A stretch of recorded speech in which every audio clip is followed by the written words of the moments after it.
Let's start by telling you that Nigerian-born British politician Kemi Badenoch has emerged leader of the Conservative Party in the United Kingdom, succeeding Rishi Sunak as leader of the opposition, the first person of African heritage to lead the party. The Conservative Party announced a victory on Saturday after the 44-year-old politician beat Robert Jenrick at the end of a 4-month contest following resignation of Sunak. The election was said to have witnessed a turnout of 72% of members who voted.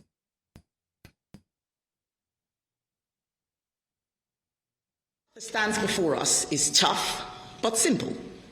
Our first responsibility as His Majesty's loyal opposition is to hold this Labour government to account.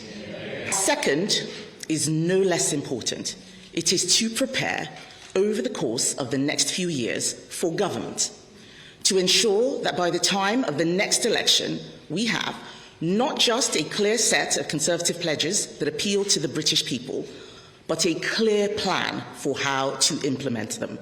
A clear plan to change this country by changing the way that government works. The Prime Minister is discovering all too late the perils of not having such a plan. Our party is critical to the success of our country. But to be heard, we have to be honest. Honest about the fact that we made mistakes. Honest about the fact that we let standards slip. The time has come to tell the truth. Ms. Badenoch was born on January 2nd, 1980 in Wimbledon, London, but spent her childhood in Lagos, Nigeria, and in the United States and returned to UK at the age of 16. She studied computer systems engineering at the University of Sussex and graduated with a Master of Engineering degree in 2003. She also studied law on part-time at Birkbeck University of London, graduating as a Bachelor of Laws in 2009. Her career began as a software engineer at Logica from 2003 to 2006 and worked as Associate Director at Coutts from 2006 to 2013 and as Digital Director for The Spectator from 2015 to 2016. In politics, she joined the Conservative Party in 2005 and contested the Dulwich and West Norwood constituency in 2010 general election. Badenoch was elected to the London Assembly in 2015, elected as the Conservative Party candidate for Saffron Walden in 2019 general election, and appointed as a Parliamentary Under-Secretary of State for Children and Families in July 2019. She was also appointed as the Exchequer Secretary to the Treasury and Parliamentary Under-Secretary of State in February 2020, appointed as the Secretary of State for International Trade and President of the Board of Trade in September 2022 under Sunak as Prime Minister. And to talk about this in detail, I'm joined by Ekene Ezeji, a public affairs analyst, as well as Lade Hefziva Ulugbemi, a councillor, West Thaymead Royal Borough of Greenwich. Both of you, thank you both for joining me on the news tonight. Let me comment, with Ekene. I mean, how do you receive the news of Kemi's emergence as the new party leader? It's clearly a landmark. It's clearly a historical moment. Either way, clearly she's one of those characters that people have found very outspoken, and to some extent, it's one of those, in the UK, you refer to her as a kind of Marmite personality. You either like her or you hate her. I think the equivalent in Nigeria would be maybe something strong flavored like bitter leaf. So she's one of those characters that is so flavorful that you either like or you hate, but irrespective of where you're coming from. It's clearly a historical moment because she's the first Black woman to head a major party in the UK. I'm celebrating, let's put it that way. All right, let me get a perspective of Lade. What are your thoughts about her emergence as the leader of the Conservative Party? It's a fact that we have a woman who has shattered the ceiling. And when we talk about the ceiling, it's interesting that we just concluded the Black History Month in UK. And one of the key things, the theme for this year is reclaiming our narrative. Black people have always been known to be inventors, to be creators, to be extremely intelligent people. And it's a win. it's a win not just for the fact that we're Black, but it's also the fact that you have a female leading one of the two largest political parties in UK. It's a great news. Whether I agree with her views or not, I will talk about that later. But for now, is the fact that she has shattered a ceiling that has been on there for a very long time for Black people and also for females. Well, okay. Okay, let me go back to Ekene. What factors do you think have contributed to her success or her victory as being elected leader of the Conservative Party? Well, she's one of those characters that when you laid out her resume earlier, and it's quite instructive because it would seem to be a consistent rise. There seems to be a very determined focus about the way she's planned her career trajectory. You see that she's worked as an under-parliamentary candidate and then worked as a minister and then worked as a Secretary of State and just ascended in that way and worked in the two cabinets. She referred to the fact that people who have worked with her have found her to be a character that pulls on other people's opinions. So she's going to be someone who consults. That's the impression she's giving. She's outspoken and she's coming at a time when there seems to be a disillusionment, if you like, with what people term the left-wing agenda, largely to do with what she also has termed identity politics and LGBTQ sort of overtones. And she's able to speak her mind in a way that some would say, maybe you could say it's partly from her Nigerian heritage or just partly from her personality as a woman. She comes across as a strong character with a lot of clarity, with a very truthful, she would say that's her brand, that she speaks the truth. So I think those things bring some flavor. One of her mentors, Michael Gove, said she stood out from her contestor, Robert Jenrick, because he's a Tory boy. I think he felt that the country was fed up with the usual and that she would stand out. He also said that he was a Tory boy himself, but she would stand out because she would be something fresh about her outspoken nature, her candidness, and the fact that she was courageous. He used that word a lot, that she was very brave and courageous. I'll stop there. Okay, let me get to the thoughts of Councillor Olade regarding, she being the first African to head one of the two major political parties in the UK. What do you think this holds for Africa and its people? I am a little bit hesitant because we are from two opposing parties. So I'm a councillor, I'm a politician with the Labour Party, because some of her views have been labelled to be quite controversial. So I'm not going to go into that area.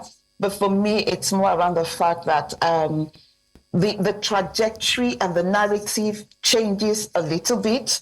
And when I say a little bit, it's the fact that we have a Black person there, whether that is going to equate to trade, whether that is going to equate to advancement or a lot more collaboration with African countries, I don't know. But for me, what is important here is that a Black woman has shattered the ceiling. Is the fact that she, most of the time when she's interviewed, she talks about her upbringing, she talks about her upbringing in Nigeria particularly. She talks about her experience when she was in boarding school. Although when she talks about it, she talks about it in a very negative light, but it's the fact that here we have a Nigerian British female as the leader of the second largest political party in the United Kingdom. And that says a lot. That says a lot for me, for every Black woman that is out there. It's the fact that every small child out there, I mean, a Black female child out there, can actually look up and think, you know what, that can be me in the next 10 years. Kemi went into active politics just in 2010. She became a member of the Conservative Party in 2005. But however, when you look at her rise, is the fact that any girl out there can look at herself and say, you know what, I can be the Prime Minister in the next 10, 15 years. I can be the managing director of the largest financial institution in UK. She's a poster girl. That's the way I look at it. Well, I mean, you touched on some narratives you don't want to get into. We'd like to hear about that. And also, just to mention, we saw a member of your party, Labour Party, saying that she is a black face of white supremacy. What do you think that means? It's very deep. It is really, really deep. Some of her views, she has very strong anti-immigration views. And for somebody who, one of the ways she presents herself is that she's an immigrant. She was born here, but she was taken back home. And when I say back home, she was taken back to Nigeria, was in Nigeria until she was 16. So she doesn't really see herself as a second-generation immigrant. The way she has described herself is that she's a first-generation immigrant. So for an immigrant to have such very strong anti-immigration policies, it says a lot. She's made some controversial statements around maternity pay. And there's quite a lot of things she said that I don't want to go into. But for me, I said she's a poster girl. I don't agree on a lot of her views. But one thing I do admire about her is her courage, is the fact that she's very articulate. Emotional intelligence is top-notch. She picks up very, very quickly. And it's one of the things Michael Gove did say about her, that she stands out. There's a warmth and there's a naturalness about her. And she's very intelligent, super intelligent. You need to see how she weaves around most of the questions she's asked. She thinks very quickly on her feet. And these are some of the fantastic characteristics a good politician should have. I know you touched on some things you don't agree with her regarding her policies or perspective or outlook as a person. You touched on her immigration policy. What would you, rather have her adjust for her to be more acceptable, not just within her party, but beyond? It's going to be difficult because these are political views. For me as a Labour person, for example, there are views that I hold that has to be very much in sync with the Labour Party. And there was a reason why I joined the Labour Party. I could have joined the Conservative, but they do not align with my personal values. I believe in freedom. I believe in equity. I believe in justice. I believe in speaking for people who are on the grassroots. And in my own opinion, the Tory does not represent that. There's a Tory boy, and I know that Ekene used that word. There is a Tory boy, there is a picture, and those who have said that she is a black face representing the white folk behind, in my own opinion, they're not exactly wrong. One of the things we need to recognize is that there's a lot of tokenism that is going on around at the moment. And when I use the word tokenism, is the fact that we know what's going on in America, with Obama, with Kamala. There's a lot of power that immigrants have brought into the various nations that we've all gone into. Nigerians are the third largest immigrant in UK. Do you know what that is? The third largest immigrant in UK. We wield a lot of power, including political power. So, for example, I'm in a borough where we have one of the youngest. He's 34 years old, the leader of the council, 34-year-old Nigerian guy, extremely intelligent, very charismatic, and he's holding sway very, very well. His name is Anthony Okereke. There's a lot of us, there's so many Nigerians that are doing fantastically well here. And I'm hoping that this would help to change the face of politics in UK, not just in UK, including in the EU, is the fact that we're here. We're experts. Go to the universities, go to the hospitals, go to the schools. Nigerians are leading. Yeah, let me quickly get the... definitely going to be a change. Apologies for butting in there. Let me quickly get the perspective of Ekene to all you have said so far. And also to ask, Ekene, how do you view her rise as a reflection? Do you think this would, make her acceptable among British, the British populace? Well, let me start with that then. Speaking of her being accepted within the British populace, I think that's her strongest selling point, is that she's not someone who panders to sections. So this is possibly what puts people off about her. And it's what she calls identity politics, where you are exclusively appealing to people of a similar kind of sect or alliance, political alliance. And she makes no bones about the fact that she's not playing to that. She tends to want to touch on difficult topics like she mentioned the maternity pay. And within a certain context, these are conversations that need to be had. So there's certain so-called taboo topics because people are tiptoeing around them. She wades right in and she's bold enough to have those conversations. So I wouldn't necessarily see that as a minus. I would see it as a plus.